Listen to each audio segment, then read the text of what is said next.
कालिकापुर नदी के किनारे एक बूढ़ा मछुआरा रहता था। उसका नाम था शशांक। उसकी त्वचा धूप से काली पड़ चुकी थी।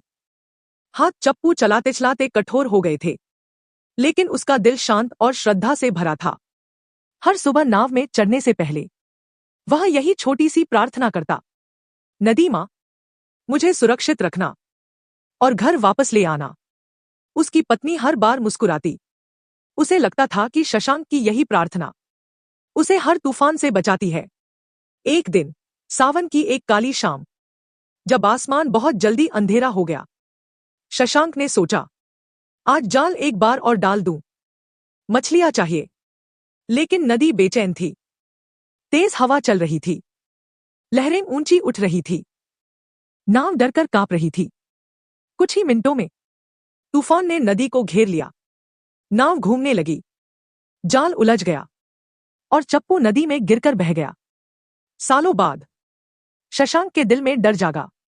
वह बुदबुदाया, नदी माँ, मेरी रक्षा करना। उसी समय बिजली चमकी और उस एक पल की रोशनी में शशांक ने पानी पर कुछ चमकता देखा। वह एक तैरता हुआ दिया था, धीरे धीरे बहता हुआ, जैसे उसे रास्ता दिखा रहा हो। वह समझ गया, यह उसकी पत्नी ने जलाया होगा, उसकी सलामती के लिए प्रार्थना करते हुए।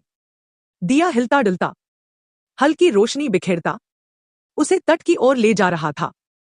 शशांक ने नाव को मजबूती से थामा और दिए की दिशा में आगे बढ़ता गया। धीरे धीरे संभलते हुए वह किनारे पहुंच गया।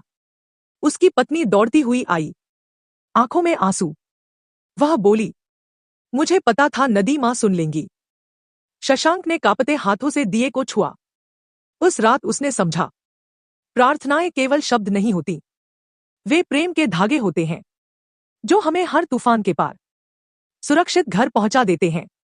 कहानी का नैतिक विश्वास और प्रेम हमें सबसे भयावह तूफानों से भी सुरक्षित निकाल लेते हैं।